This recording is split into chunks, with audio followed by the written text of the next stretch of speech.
La pire connerie que j'ai faite, la pire, c'est d'embaucher en CDI un commercial alors que j'avais pas de base client. Je m'étais dit que, tu vois, en fait, en ayant un commercial, il allait prospecter, quoi, tu vois. Et en fait, je me suis dit, oh, merde, ça serait bien si j'avais des prospects, quoi, avant, quoi, tu vois. Ça serait déjà pas mal, quoi. Bienvenue sur le podcast Interaction, animé par Julien Pibouré, consultant social media. Et Julien Bréal, spécialiste en acquisition client sur Internet. Chaque semaine, nous partons à la rencontre des professionnels du digital qui partagent avec nous leur histoire et leur expérience. N'hésitez pas à laisser une évaluation sur iTunes et à vous abonner. Bonne écoute. Du coup, on va démarrer. Yes. Du coup, j'aimerais bien aimé un peu que tu te présentes parce que moi, de ce que je sais, on s'était déjà vu 2-3 fois, on s'est croisés. Je sais que en tout cas, tu te présentes comme un gros hacker. Ouais. Je sais que tu avais monté une boîte qui s'appelait Close More Deal. C'est ça, Close More Deals, ouais. Et du coup, je voudrais savoir que tu te présentes un peu ton parcours, ce que tu fais actuellement. Ok, donc moi c'est Shane Martinez, j'ai 38 ans, je suis un G de formation, je fais la fac, j'étais à Jussieu. Ensuite j'ai bossé en tant que dev dans une agence, je fais de la gestion de projet, je fais la direction de projet. En 2007, je me faisais un peu chier et je suis dans un milieu où ça montait pas mal de startups, etc. Où il y a les mecs, je les prenais en stage, ils attendaient même pas de finir leurs études et ils montaient déjà une boîte, quoi. Et du coup, avec un copain, j'ai monté une première startup qui s'appelle Zine, qui est une solution SaaS B2B, ce que j'aime et ce que je fais encore maintenant. Donc moi, ma spécialité, c'est vraiment c'est B2B et le SaaS. Et sur Zine, c'est un outil de création de catalogue interactif. Donc en gros, c'est du PDF vers du catalogue ou du magazine vers des formats adaptés au mobile, tablette, etc. Donc ça, c'est un SaaS qui tourne toujours. Ok. Qui tourne toujours où j'ai un peu fait mes classes de sales, de marketeurs, de gros hackers, même si ça s'appelait pas comme ça à l'époque, sur Zine. J'ai refait la même chose sur un autre SaaS que j'ai créé il y a 3-4 ans, qui s'appelle toujours Close More Deals. Donc je suis très fort pour commencer des projets, beaucoup moins pour les arrêter, mais c'est un peu l'avantage de ce genre de business model là où tu vends de l'abonnement entre 10 et 10 euros par mois et 500 euros par an. J'ai appris énormément de choses sur ces deux projets là qui sont toujours rentables en fait, qui ont été rentables dès le début parce que j'ai une approche tout de suite qui était très data drivée. Et donc ça évite de perdre de l'argent et je suis pas du tout dans la mentalité de lever des fonds. J'aime bien bootstrapper des projets parce que t'as un impératif de rentabilité qui est très fort dès le début et ça te permet de pivoter. Close More Deal, c'est plus ou moins un pivot de Zine. Donc ça te permet de faire des choses de façon un petit peu plus libre et moi c'est vraiment ce qui m'a motivé, la liberté c'est vraiment ce qui m'a motivé à entreprendre. Parallèlement à ça, parce que je suis un peu un slasher, c'est comme ça qu'on dit maintenant, un slasher. Parallèlement à ça, donc je fais du mentorat sur Open Classroom. J'ai fait un peu de mentorat aussi à l'époque au Founder Institute. Je suis passé par The Family aussi. Je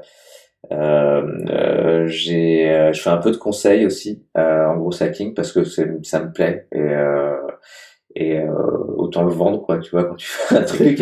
Non, mais ça m'arrive de faire des meet-up ou des choses comme ça, mais voilà, c'est une autre façon aussi de faire quelque chose qui me plaît et moi j'adore appliquer quand je me vends en tant que consultant sur du gros hacking, j'adore appliquer ça à des boîtes qui sont pas des startups parce que bon il y a aussi des startups qui viennent me voir parce que c'est un peu le bullshit world qui marche bien et en général quand tu dis ça à une startup elle voit tout de suite ce que tu fais et comment tu peux l'aider. Par contre, je suis convaincu qu'il y a énormément de choses à apprendre dans le growth hacking Et c'est super efficace dans des boîtes 1.0 B2B classiques, quoi. Et parfois même plus que dans des startups déjà existantes. Souvent, moi, j'en ai qui viennent me voir alors qu'elles sont en lancement et peut-être parce qu'elles n'ont pas exactement compris c'était quoi le principe. Donc c'est des boîtes en lancement, c'est des boîtes qui n'ont pas de croissance. Donc forcément, elles commencent quoi, ou elles vont commencer, ou elles vont se lancer. Et du coup, elles voudraient optimiser cette croissance-là, et tu peux pas optimiser un truc à zéro, quoi. Moi, je suis vraiment ce que j'appelle, je suis un gratteur. Je gratte 0,1% de taux de conversion par-ci, 1% de CA par-là.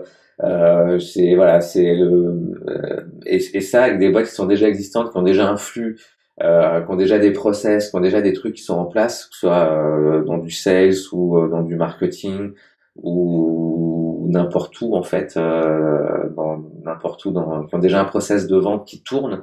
Bah, là, tu peux vraiment faire des choses intéressantes. Donc voilà, donc ça, c'est une activité de conseil que je fais aussi parallèlement à ça. Donc voilà, en gros, c'est je gère deux solutions SaaS B2B et je fais du conseil là-dessus et un peu de mentorat plus ou moins gratuitement. Ça dépend qui est en face. Quand c'est des startups qui commencent ou quand c'est voilà, pour en parler à un meet-up, bien sûr, je me fais pas rémunérer. Et quand c'est des plus grosses boîtes, voilà, là, j'hésite pas à le faire, quoi. Donc voilà, je fais un peu, ça occupe un peu toutes mes jours, enfin ma semaine. Et à côté de ça, voilà, j'ai d'autres projets perso. Je me suis remis au dev il y a pas très longtemps parce que c'est sympa de faire du conseil, mais voilà, en ce moment, voilà, j'ai envie de me remettre un peu à coder parce que j'ai pas envie de perdre la main. Et du coup, j'essaie de coder un bot sur Facebook. Toi aussi. Et ouais, moi aussi. Moi, je sais qu'on est beaucoup à faire ça, mais voilà, c'est c'est assez intéressant, quoi. C'est assez intéressant. Et- Comment tu arriverais à définir aujourd'hui le growth hacking? Tu en as beaucoup parlé et voilà. Toi, comment tu le vois vu de l'intérieur? Alors, le gros hacking, il y a plein de définitions différentes. Ce que je dis tout le temps, c'est vraiment un mot qui est bullshit, euh, mais qui permet de cibler la personne, enfin on va dire déjà quand tu dis que t'es gros hacker, bon bah ouais, il y a 90% des gens qui vont pas comprendre ce que tu fais et qui s'en foutent. Et peut-être qu'ils ont raison, hein. Et tu as une autre partie qui comprennent ce que tu fais, et ces boîtes-là, bah, ça va être des startups, ça va être des gens qui sont plutôt early adopteurs, des marketeurs, etc. Qui savent pas forcément exactement ce que c'est, mais voilà. Et donc moi, si je me présente comme ça, c'est aussi bah, pour pouvoir travailler spécifiquement avec ces gens-là, parce que je trouve ça plus intéressant que de travailler avec d'autres types de personnes qui sont pas forcément qui n'ont pas forcément cette même ouverture d'esprit-là. Après, la définition, comme il y en a pas en fait. Il n'y a pas de définition. Chacun a un peu sa définition. Et j'en ai entendu plein de différentes. J'en ai entendu plein parce que des gens viennent me voir et souvent je me rends compte que en fait c'est pas vraiment de moi dont ils ont besoin. Donc je me dis que c'est moi qui devrais peut-être pas me présenter comme ça, ou eux qui ont pas tapé les bons mots-clés sur Google. En définition, alors je vais te faire la liste de toutes les définitions du gros hacking.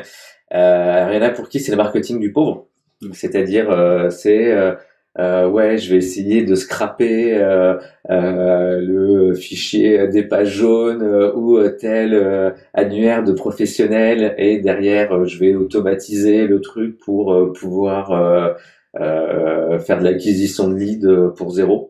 Donc moi j'ai des gens qui viennent me voir en me disant on veut un gros hacker parce qu'on n'a pas beaucoup de budget. Et alors qu'en fait c'est souvent tout le contraire, quoi. Faire du gros hacking, c'est vraiment pas quelque chose de cheap. Mais bon, voilà, il y a des gens qui pensent que c'est ça, que c'est très technique, qu'il y a besoin de faire du dev, que c'est du dev, quoi. Et alors que je connais très bons gros hackers qui font absolument pas de dev. Et s'ils ont besoin de faire du dev, ils passent par une plateforme de dev qui va leur faire un script ou un truc comme ça, mais eux-mêmes sont pas dev. Donc il y a encore cette notion-là. T'as une autre définition qui est plutôt pas mal, qui serait plutôt du marketing de croissance. C'est-à-dire, alors ce que j'aime bien dans le marketing de croissance, c'est déjà il y a le mot marketing, donc ça veut dire ce que ça veut dire, c'est que le gros hacking, ça reste c'est du marketing, c'est dans cette famille-là, dans cette terminologie-là, et de croissance, c'est-à-dire que ça s'adresse à des sociétés qui sont elles-mêmes en croissance ou qui veulent atteindre une certaine forme de croissance, ou qui veulent scaler. Et donc dedans, ce qui est intéressant, c'est que ça va plutôt être des projets d'automatisation, d'identification de points de friction. Donc ça, moi, c'est ma définition à moi du gros hacking. C'est pour moi, un gros hacker, c'est un mec qui a fait qui sait tout faire, qui sait rien faire. Donc il sait tout faire, c'est-à-dire qu'il est très transverse, mais qui peut aller aussi, qui peut être aussi très vertical. Et c'est quelqu'un qui a fait toutes les conneries possibles et imaginables, ce qui est à peu près mon expertise à moi, quoi. C'est souvent je me vends comme ça, comme quelqu'un qui a fait plein de conneries à plein de niveaux. C'est l'avantage d'avoir monté deux boîtes, c'est que t'as ton budget et tu peux vraiment le claquer comme une grosse merde. Et c'est ce que j'ai fait, quoi. Franchement, j'ai fait. C'est quoi les conneries que t'as dû faire? J'ai dépensé de l'argent dans des salons qui m'ont servi à rien. Ouais. Non, mais vraiment, j'ai dépensé des campagnes de pub, des trucs où je me suis entêté, tu vois, alors que ça servait à rien. C'est quoi la pire expérience? T'as un truc. Je crois que la pire connerie que j'ai faite, la pire, c'est d'embaucher en CDI un commercial alors que j'avais pas de base client. Je m'étais dit que, tu vois, en fait, en ayant un commercial, il allait prospecter, quoi, tu vois.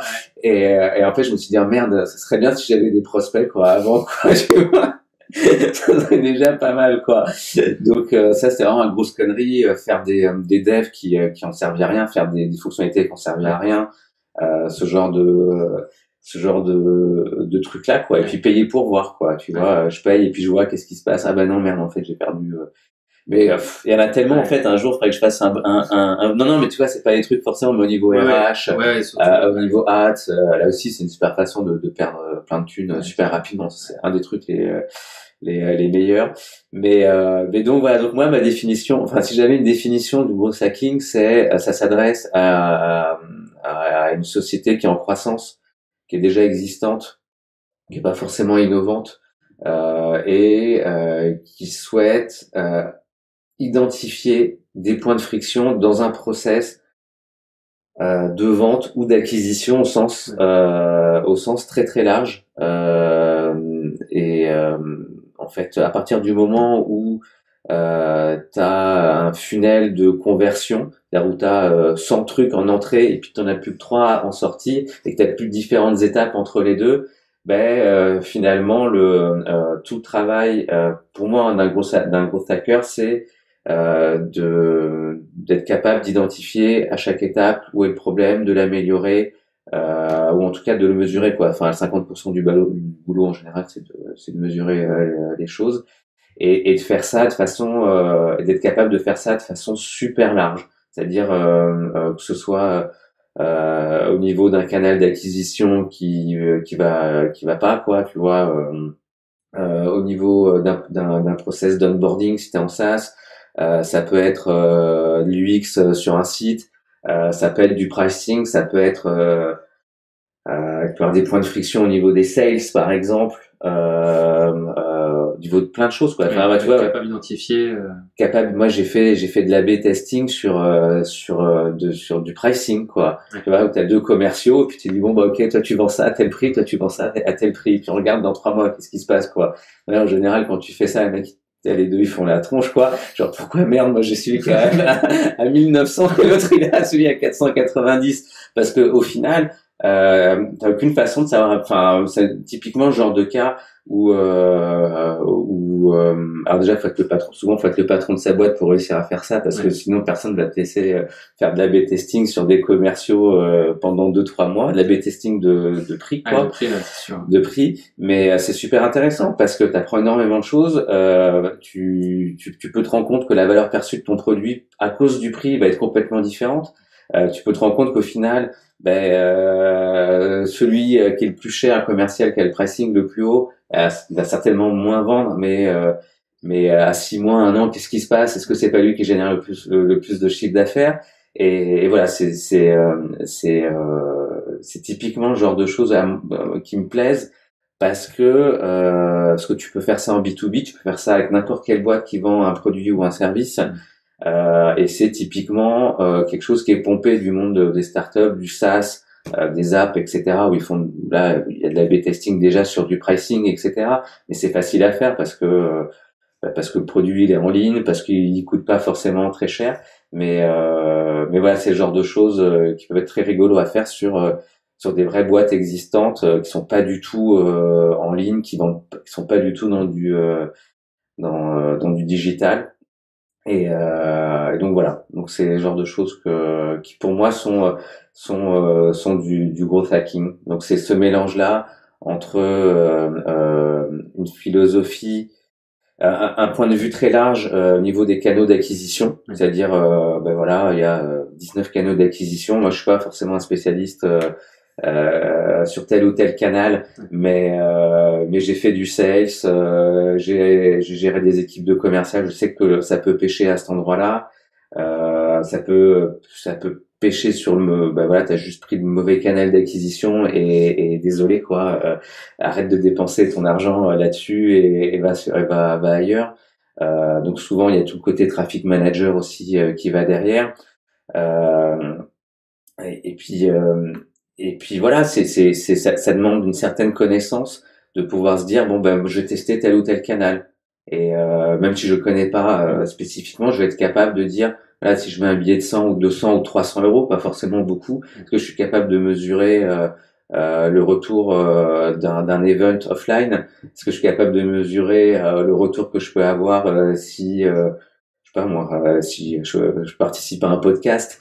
Il y a énormément de choses qu'on pense non mesurables et qu'un vrai gros hacker va dire mais bien sûr qu'on va mesurer les effets quoi. Bien sûr qu'on peut faire ça. C'est pas parce que tu t'achètes depuis 10 ans un double page dans un magazine que on n'est pas capable de mesurer combien de clients ça te rapporte quoi. Ouais. Enfin tout est mesurable et c'est vraiment cette curiosité là de se dire ben je vais tester des nouveaux canaux de façon je vais me planter rapidement sur un canal et je vais essayer de tous les faire quoi parce que au final j'ai aucune idée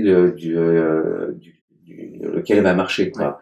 Et donc voilà, moi c'est le genre de choses que devrait faire n'importe quel gros hacker et dedans faire du data mining ou faire d'autres choses comme ça fait partie de la boîte à outils, mais voilà, ça, pour moi, un gros hacker, c'est quelqu'un qui sait pas s'il est, enfin, quand je commence une mission, si le mec qui vient me voir en disant, voilà, j'ai besoin que tu fasses ça, déjà, je sais qu'on ne bossera pas ensemble. Parce que même moi, je sais, enfin, tu veux, je sais, bah oui, non, mais c'est ça, enfin, si tu sais déjà ce que tu veux faire, va voir une agence. Enfin, va pas voir quelqu'un qui fait du gros hacking. Va voir, bah ok, tu sais qu'il faut te faire une campagne de retargeting sur LinkedIn. Bah ok, mais, enfin, bah fine, fais-la quoi. Enfin, mais viens pas me voir avec une idée déjà préconçue. Moi, je suis adepte des méthodologies agiles. Je suis adepte du Scrum. Je suis adepte de tout ce qui est Lean. Et j'applique ça tout le temps avec une curiosité que j'essaye de toujours conserver. Et finalement, c'est cette curiosité-là et qui est pour moi vraiment importante dans le gros hacking. Et après voilà, il y a tout le côté mesure des différents mesures de tout quoi. Moi je passe mon temps à dire qu'on peut améliorer que ce qu'on peut mesurer. Je saoule tout le monde avec ça. Et donc cette approche-là extrêmement data driven, elle est aussi pour moi fondamentale du ghost hacking. Donc finalement c'est un mec qui sait un peu tout faire, qui fait un petit peu de dev parce qu'il faut, capable de tester les choses rapidement, donc qui est un petit peu transverse, c'est-à-dire qui est capable de dire ok cet event on va tester, on va se prendre un corner, ça coûte 3000 E, ben c'est pas grave, on va voir qu'est-ce que ça donne. Par contre on va essayer de le faire bien, de communiquer, on va essayer de pas faire des conneries. Tu vois, si on teste par exemple du offline, la participation à un salon, on va peut-être pas déjà prendre le salon à 20 000 boules, on va essayer de prendre un petit corner à 3 000 euros. on va quand même essayer de faire un minimum de communication dessus. Enfin, tu vois, on va essayer de tester, même si on teste avec un petit budget, on va pas essayer de faire de conneries, de grosses conneries en testant ce canal-là. Donc toutes les grosses conneries qu'il peut y avoir dans un event, c'est j'y vais, je communique pas auprès de mes clients, je suis pas capable de, j'arrive et puis je viens les mains dans les poches. Comment capter l'attention quand les gens sont sur le salon, quel discours, etc. Et tu vois, participer à un salon, c'est un des 19 canaux d'acquisition possibles. Et voilà, un gros hacker, ben, il va être capable de tester ça en 3 mois, 4 mois, 6 mois, et il va être capable de faire un maximum de tests en un minimum de temps. Et moi, un podcast que j'adore qui s'appelle Growth Makers, je sais pas si tu le vois, il y en a un, je me souviens plus lequel. Le mec il disait voilà, moi je m'occupe du growth et en un an j'ai fait 250 tests. Tu te dis ouais, voilà, ça c'est un growth hacker quoi, parce que après c'était sur un produit très spécifique. Voilà, moi ma spécificité c'est enfin ce qui me plaît moi c'est de pouvoir faire du gros hacking sur à peu près tout et n'importe quoi, et quelle que soit la boîte surtout, et c'est ça qui me fait marrer quoi. Après en SaaS ou sur de l'appli, voilà, t'as aussi ça peut être aussi très rigolo, mais voilà, le faire sur des gens, c'est rigolo aussi quoi. Un mec qui cherche du boulot, je suis sûr qu'il y a plein de trucs à faire quoi. Ouais, c'est sûr, ouais. Ça s'applique à plein de choses. Ça s'applique à plein de choses quoi. Si ton état d'esprit c'est la curiosité, c'est le fait de pouvoir tester rapidement les choses, pouvoir les mesurer, de se dire ben voilà un truc dont je peux pas mesurer les effets, ben j'y vais pas. Tant pis, c'est pas grave. Je suis pas pour tout mesurer non plus. Il y a des choses qui se mesurent pas. Je sais pas, l'amitié, l'amour, tu vois, ce genre de trucs, tu vas pas les mesurer. Mais au bout en professionnellement, tu peux tout mesurer. Cette approche-là, data driven, c'est la base du gros hacking. Donc je crois que je t'ai absolument perdu là sur la définition. C'est pas grave. Voilà. C'est quoi les derniers gros hacks que tu as pu faire, si on parle un peu des réseaux sociaux? Ouais. C'est quoi un peu les derniers trucs qui ont fonctionné pour toi, que tu as pu découvrir? Alors je vais te donner 3-4 règles. Ouais, je vais essayer de pas... je vais déjà un hack. Je dis souvent à des mecs qui me demandent ça, un hack de base, il est pas connu. C'est-à-dire que s'il est connu, si tout le monde l'utilise, c'est trop tard. Après, t'as toujours t'as des hacks qui marchent très bien, genre le retargeting, c'est un hack pour les boîtes qui sont dans l'événementiel B2B. J'ai un client, il fait de l'événementiel B2B, aucun de ses concurrents fait de retargeting tout court, et rien que le fait de faire du retargeting quand tu es dans l'événementiel B2B, tu déchires tout avec ça. Tu déchires tout parce que faut voir que quand tu fais de l'événementiel, et en gros t'es là pour vendre du stand, t'es là pour vendre du mètre carré à d'autres boîtes. Quand t'es en B2B, hein. Donc là mes clients, je fais ça pour une douzaine de salons en B2B. Donc ils font pas payer les visiteurs, ils font payer les exposants quoi. Et ils font payer, enfin c'est quand même assez cher quoi. Tu vois, c'est des trucs un peu spécialisés, pas très drôles. Et quand j'ai mis en place du retargeting, je savais que ça allait marcher quand même, mais je pensais pas à ce point-là. Et donc on a commencé à mettre un petit billet. J'ai fait ça avec un salon, puis avec 2, 3, puis là je fais 12 salons quoi, tu vois, là-dessus quoi. Donc l'avantage de faire du retargeting, c'est absolument pas un hack, hein, on est d'accord, ça existe depuis des années. Pour toi c'est normal. Hein. Finalement j'ai augmenté le taux de visiteurs qui venaient réellement sur le salon. C'est-à-dire que c'est sympa de télécharger son badge avant, mais quand tu le fais 2-3 mois avant, tu oublies juste la date et puis tu passes à autre chose. Quand tu tapes du retargeting, ça rappelle, et donc on a et c'est assez important parce que il y a, je passe sur 10 000 gens qui se préinscrivent, c'est sûr que t'en perds la moitié quoi, finalement qui viennent pas. Sur 10 000, on en a gratté 1000 ou 2000, c'est énorme. C'est énorme. C'est énorme même pour une entreprise qui reviendrait du coup l'année suivante.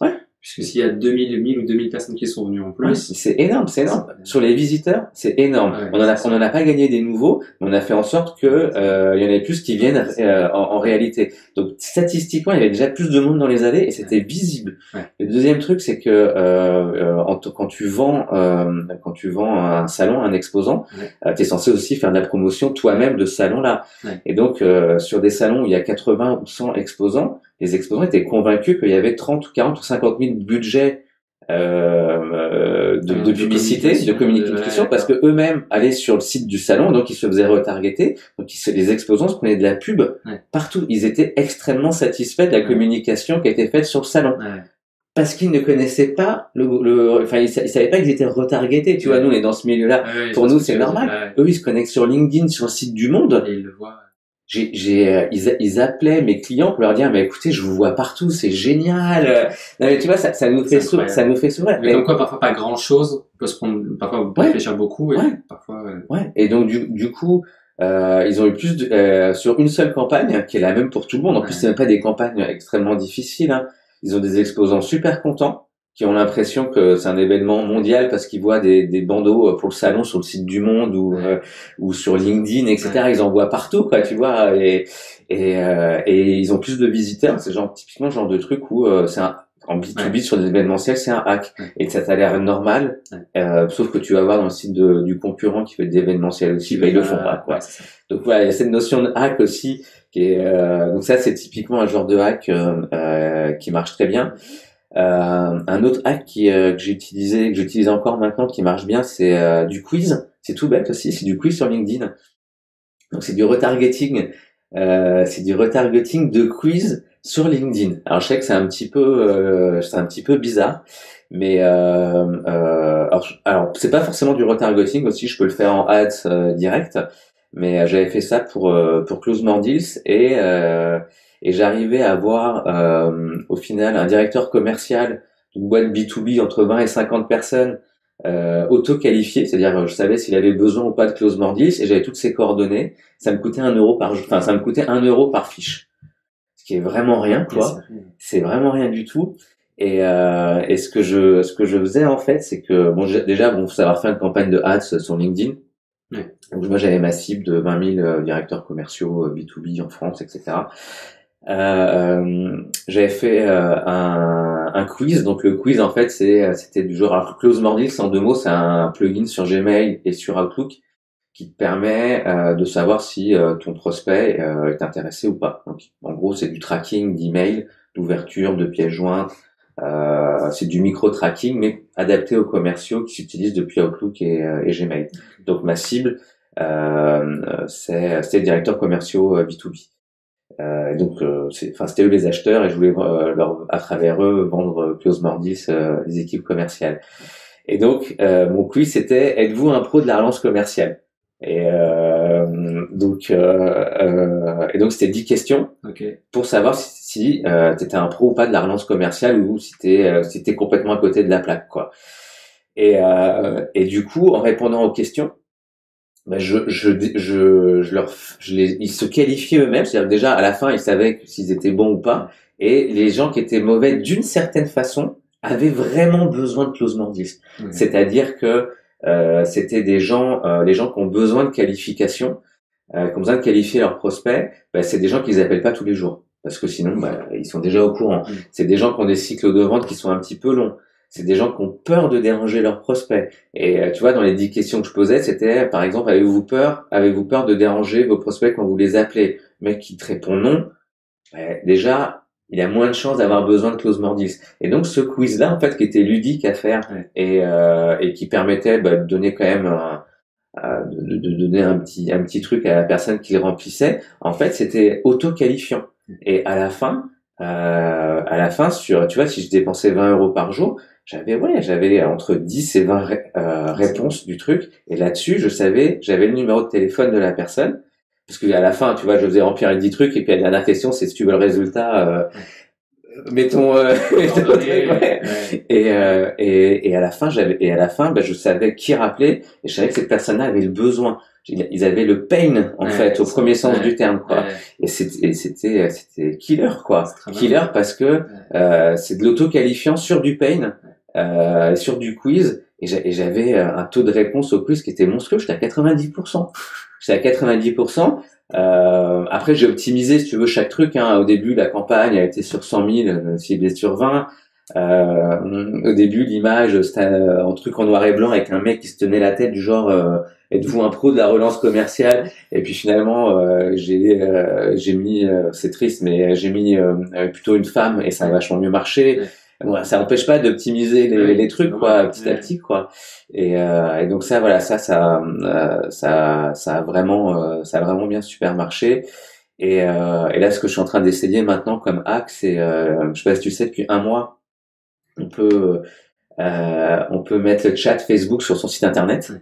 Et c'est un petit peu relou, tu vois, c'est un petit peu relou à faire, c'est pas super user friendly, je sais pas si t'as déjà essayé de J'ai le faire. testé, je l'ai mis pour voir, je commence un peu. Ouais, c'est un peu chiant quand même, quoi, tu vois. J'essaie de tester. En fait, j'ai vraiment envie de remplacer le formulaire d'inscription de CloseMordix par juste un chat et mettre un bot derrière pour finalement qualifier le mec et que derrière, bah, s'il s'inscrit pas, bah tant mieux, quoi, parce que je veux vraiment qu'il y ait des gens qui s'inscrivent, qui soient très quali, quoi, quitte à en avoir moins. Donc, le souci que j'ai par exemple sur CloseMordix, c'est que en gros, entre le mec qui arrive et le mec qui est vraiment un client potentiel, qui a vraiment le besoin, qui va vraiment tester l'outil, il y a vachement de déperdition. C'est pas forcément, et c'est pas. Pourtant, tu vois, j'ai une proposition de valeur qui est assez excluante, etc. Et donc, j'ai envie de tester ça, de virer vraiment le formulaire d'inscription et de mettre du chat.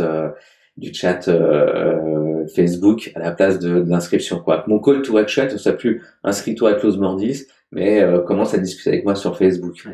Et derrière, bah, pareil, je vais refaire la même technique de la qualification par le besoin, tu vois, enfin par la pénibilité, et pour tout de suite dégager les gens qui pourraient, qui ont pas besoin de CloseMordix, quoi. Et donc ça, c'est voilà ce sur quoi je travaille en ce moment. Ouais, mais t'as raison, parce que je pense qu'en effet, que ce soit le formulaire d'inscription ou le formulaire de contact classique qu'on peut avoir, je pense qu'en effet, les gens veulent discuter directement, en fait, avec l'entreprise et arriver à automatiser, ce qui est pas simple, parce que moi aussi, je teste de mon côté, et c'est pas forcément simple.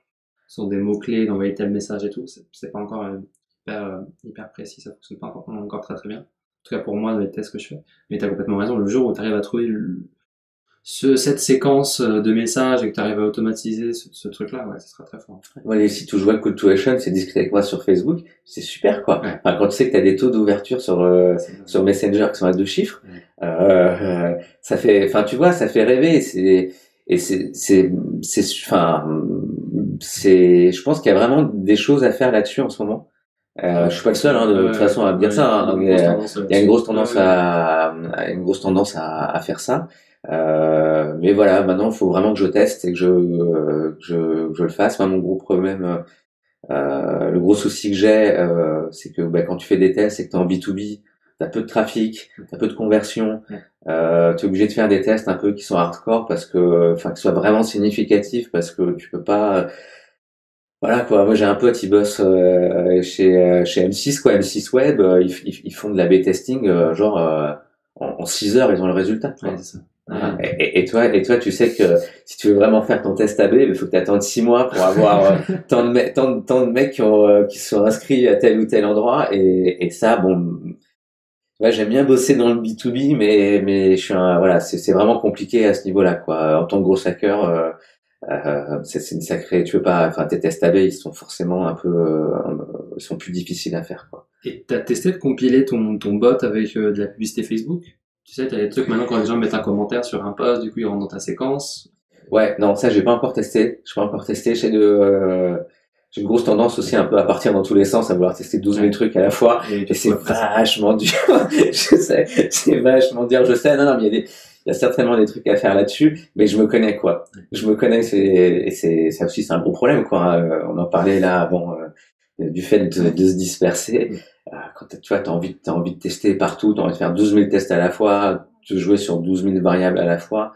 Et c'est dur, quoi. C'est dur, à moins d'être une grosse équipe, pouvoir vraiment compartimenter ton acquisition, ta conversion, ton sales, ton machin, ton truc. Là, ouais, tu peux faire des trucs, mais voilà, quand t'es une petite équipe comme ce qu'on est, comme ce que je suis ou ce qu'on est des fois, ben t'es forcément obligé de te limiter et c'est vachement dur, quoi. T'imagines, enfin, tu te limites à un canal d'acquisition ou deux, à ton site web et machin. Et donc c'est aussi pour ça que ça me plaît de faire du conseil là-dessus, c'est que voilà, je peux tester d'autres choses que je pourrais pas forcément tester avec Zine ou avec Close More Deals, forcément, parce que ça fait longtemps que je fais plus vraiment d'event là-dessus, parce que je sais que ça marche pas trop. Voilà, j'ai mes canaux qui marchent bien. Enfin, tu vois, j'ai obligé d'optimiser d'autres trucs après dans la vente, quoi. Je vais bosser sur la rétention, par exemple sur Zine ou Close More Deals, ou vraiment sur ou là, par exemple, sur Close More Deals, ça va être sur la conversion. Mais voilà, sur l'acquisition, bon, enfin, tu vois, je vais peut-être m'y remettre un jour, mais voilà, tellement de trucs à faire. Pareil, j'ai pas le temps de revenir sur des choses qui marchent plus ou moins bien. Tu vois, c'est un peu aussi le souci, quoi, c'est de se dire, bon, ben là, j'irais bien, je reviendrai bien sur ça, tu vois, ça a été fait, mais je reviendrai bien sur ça. Et bah non, j'ai pas le temps, quoi. Tu vois, je sais que le taux de conversion, bah, il est plutôt pas mal. Je pourrais certainement faire mieux, mais voilà, j'ai fait 20% du taf qui me ramenait 80% des effets. Et voilà, quoi. Je vais pas perdre du temps à essayer de gratter. Alors que peut-être que peut-être qu'il y a quelque chose à faire aussi, quoi. Mais voilà, c'est aussi les limites du gros hacking, c'est que c'est comme ce que je disais tout à l'heure, quoi. Ça coûte cher à faire, quoi. Ça coûte cher de mettre un billet, de mettre des ressources, de mettre de l'humain pour tester quelque chose dont tu connais pas forcément le résultat. Mais c'est un peu aussi ce qui fait la beauté de ce taf-là, quoi. C'est ce qui me plaît aussi par rapport à d'autres boulots du web marketing classique, quoi. Parce que c'est vrai que ça peut souvent se confondre avec du web marketing classique parce que tu as beaucoup de gros hackers qui testent des canaux qui sont facilement testables, hein. Quand tu as besoin de tester du AdWords versus autre chose, c'est facile. Quand tu dois quand tu essaies d'améliorer la rétention d'une app gratuite ou payante, c'est facile aussi. Il y a plein d'outils qui existent là-dessus, quoi. Enfin, Xpanel, il y a Amplitude, il y a 12 000 trucs qui existent pour faire ça.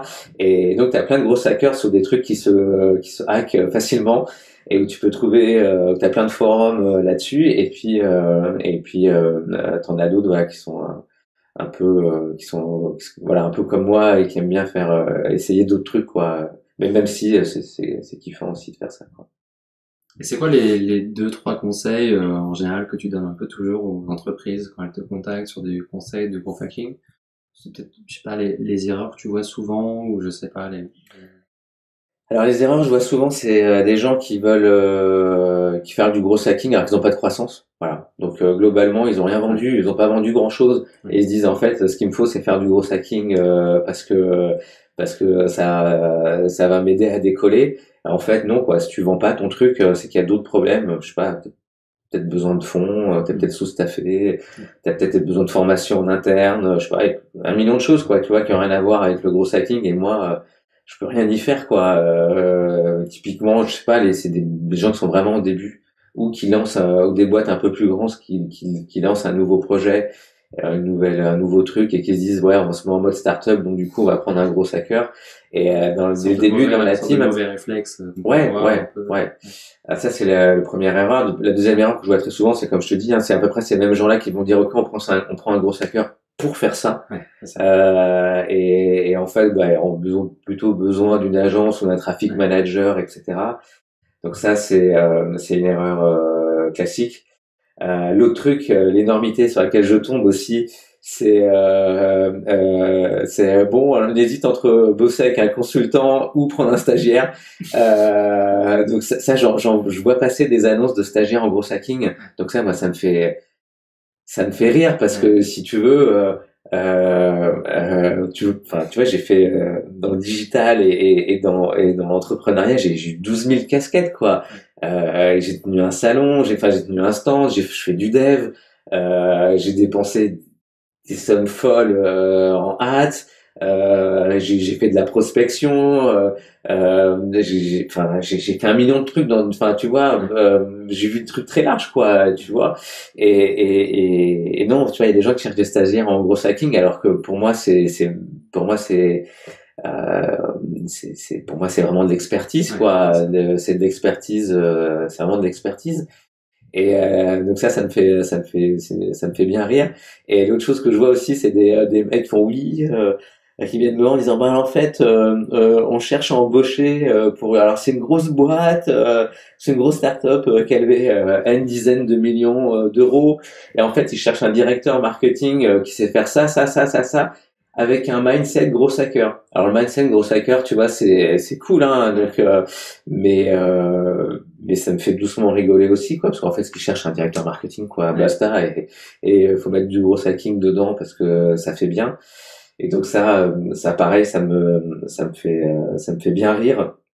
Et donc voilà, donc l'erreur de considérer que c'est pas un budget et qu'il faut un retour sur investissement qui est très rapide, mais ça on retrouve ça dans plein de choses. Donc voilà, pour moi c'est les deux principales erreurs. Mais c'est un peu dû aussi au mot, au gros hacking, c'est-à-dire au fait que ce soit pas exactement bien clair ce que ça veut dire. Donc forcément tu tombes sur des gens qui font ça. Et puis et là, je rajoute la dernière grosse connerie, c'est le fait de pas mesurer, quoi. C'est juste ça, je trouve vous dépensez quoi comme budget là, ça vous rapporte quoi? Voilà, ces trucs, c'est classique, hein. Ou c'est quoi votre objectif? Ouais. Alors mes objectifs, non. C'est quoi votre objectif? Hein, c'est quoi votre, enfin c'est des gens qui ont pas, ces trucs classiques, hein, qui ont pas de KPI, tu vois, dès le début, quoi, tu vois, soit ils ont pas de KPI, soit ils mesurent pas, soit ils ont pas de croissance, ils ont une croissance, mais ils savent pas exactement d'où ça vient. Enfin, tu vois, t'as des trucs, en général, en 5 minutes, tu vois tout de suite si le mec, s'il faut qu'il aille mesurer, qu'il définisse c'est quoi ses KPI, ou qu'il réduise le nombre d'objectifs qu'il a, quoi. Mais voilà, c'est souvent ça les erreurs que je vois. Il y en a plein, enfin, il y en a tellement. Ok. Merci beaucoup, Shahid, je t'en prie, pour cet échange. C'était très intéressant. Et puis je te dis à bientôt. Ouais, à bientôt. Merci de m'avoir invité. Avec plaisir. Merci d'avoir écouté cet épisode. Si ce podcast vous a plu, n'hésitez pas à laisser un avis positif sur iTunes. Vous pouvez nous retrouver sur LinkedIn à Julien Bréal et Julien Pibouret. À bientôt.